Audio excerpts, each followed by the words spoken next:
giving blue. Why does she smell it? I know there's no smell. These things don't have a smell. She's fooling, right? Just outside the Pop Mart store on Michigan Avenue, this is what was happening this morning. They were all trying to get their hands on the latest edition of Labubu. No. Okay, so let's be real for a second. And I know I always say that. I'm not trying to be mean. I'm not trying to be old boomer millennial, but this is terrifying. Yes, they are cute. They are definitely cute. But at the same time, look at this. It's the smile. You know what, actually? It reminds me of Where the Wild Things Are, which I have to admit I loved as a kid. It's like an anime Where the Wild Things Are, and I'm pretty sure that exists.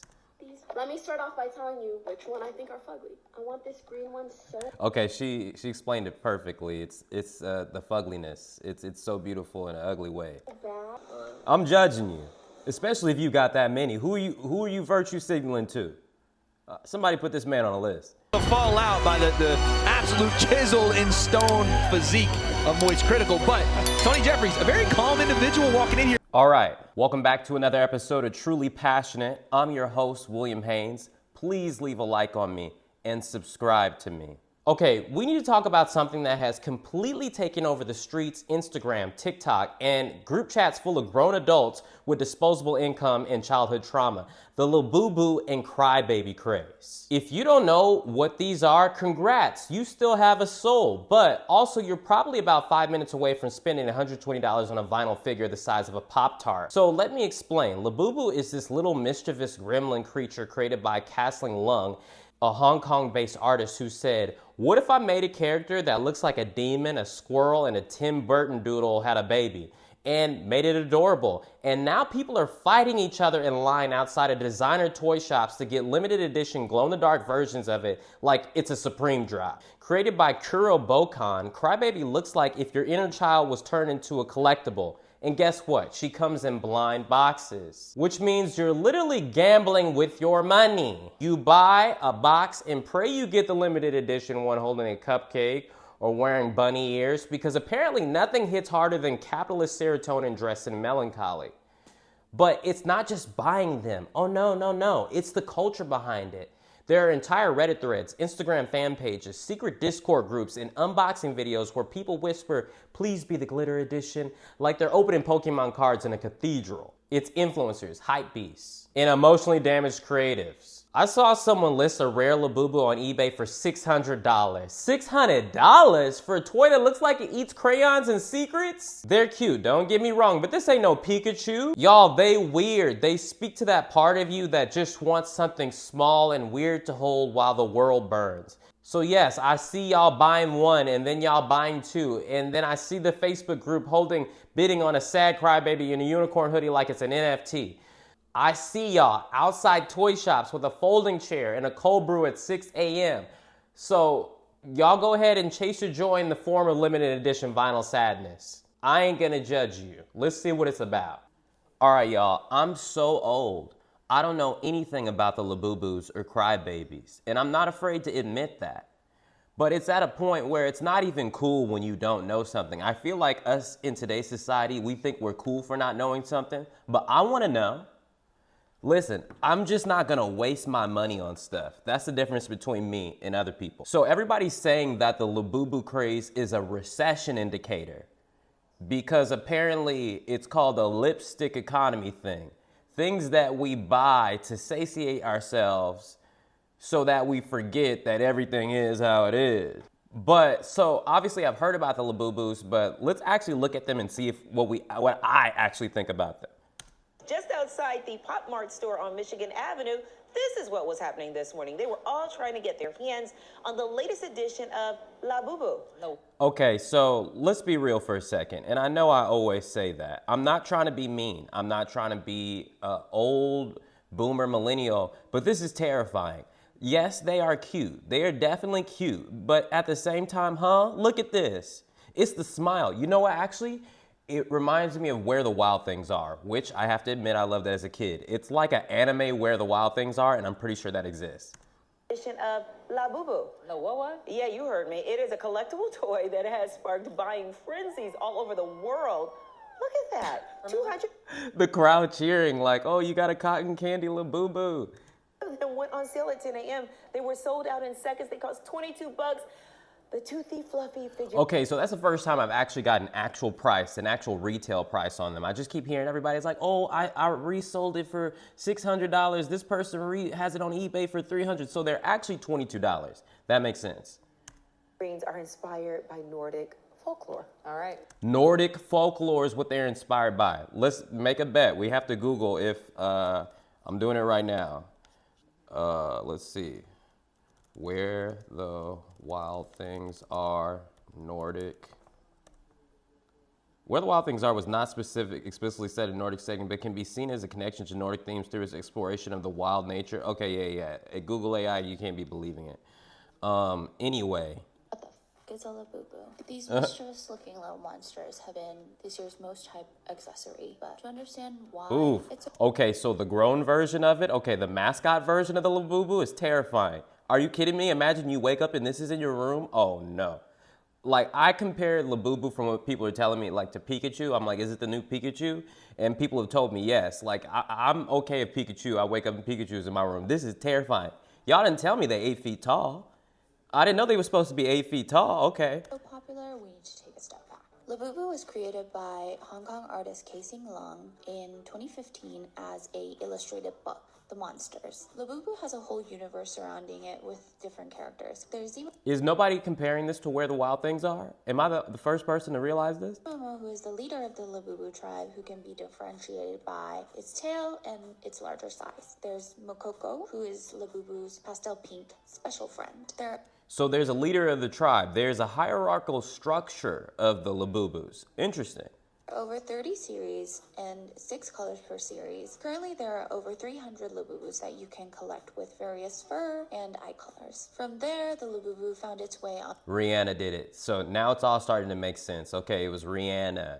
Rihanna walked out with one. Onto Rihanna's bag, Dua Lipa's bag, and then most recently, Central C's So Black Birkin. Right now, I will never understand fashion because I will have to have somebody tell me what to do because I don't understand fashion. I don't get it. I said it in the beginning, I was going to try to be nice, but I'm like, I just don't get it. I just put on the clothes, honey. we're at the peak of knickknack culture. Charms and embellishments have become an extension of our self-expression in fashion. And I have the type of neurodivergence that having something hanging off of something I'm wearing bothers me mentally. Like even wearing a watch at times triggers me. So the thought of having something like shaped inconsistently attached to me is not for my mental type. Labubu's hit that perfect sweet spot of virality. It's weird, it's specific, it's rare, it's instantly recognizable. Or is it just another recession indicator? What are your thoughts? This is Shinny from Complex. Peace. No, that was a Complex video. Nice. Unboxing 5 Labubus. and Nice. giving away the Pokemon. ones I think are fun. Pokemon. Shout out to Newt for gifting me these. Let me start off by telling you which one I think are fugly. I want this green one so Okay, she explained it perfectly. It's the fugliness. It's so beautiful in an ugly way. bad. I don't like the blue one. He's giving me a weird look and I don't like it. Something I've also noticed about people who talk about the Labubus is how they all have one that they don't like, or two or a lot that they don't like. So interesting. I want these two. Everything else, except the secret. If I get the secret.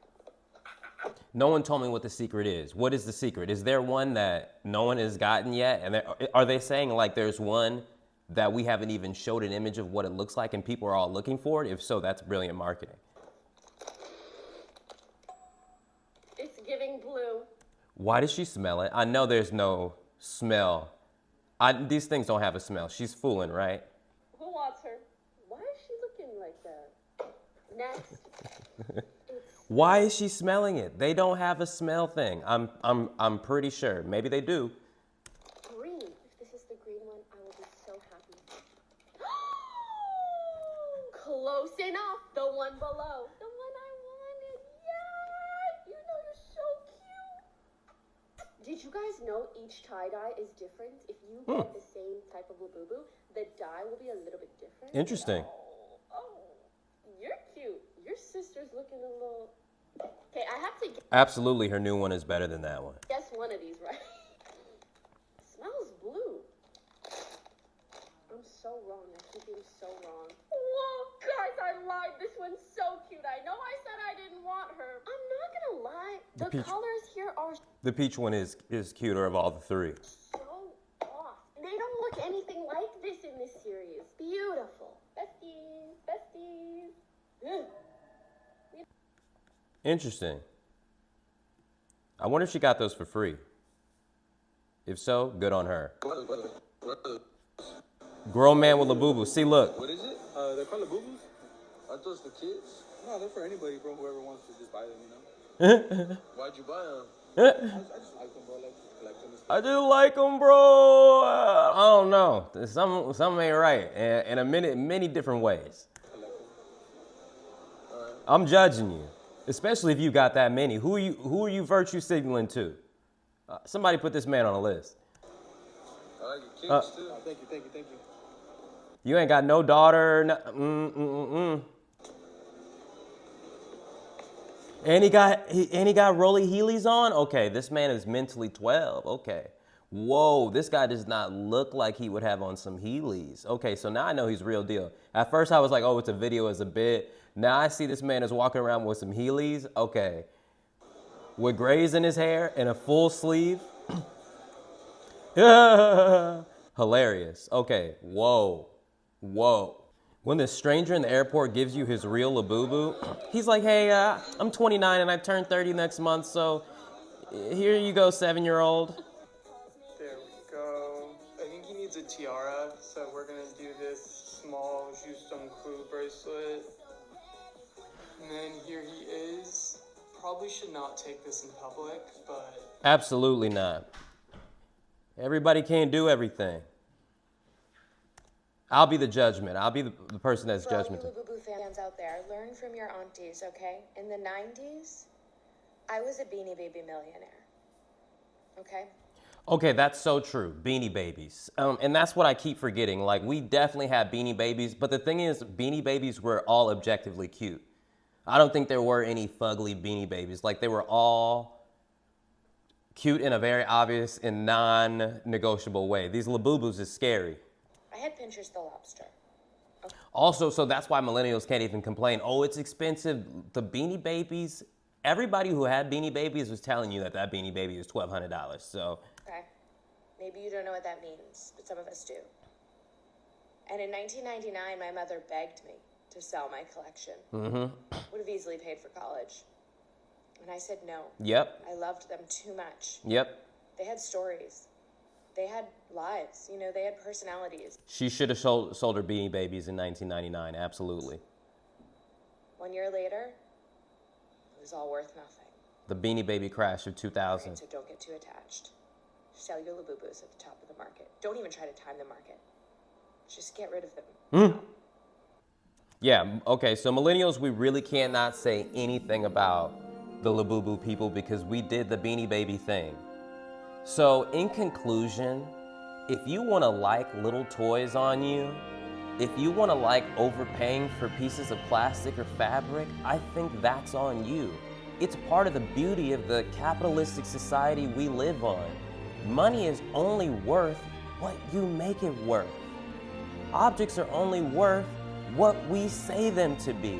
With that in mind, if you want to have fun in life by spending a whole bunch of money on a piece of plastic, leave a like on me and subscribe to me. I'm William Haynes. This is another episode of Truly Passionate.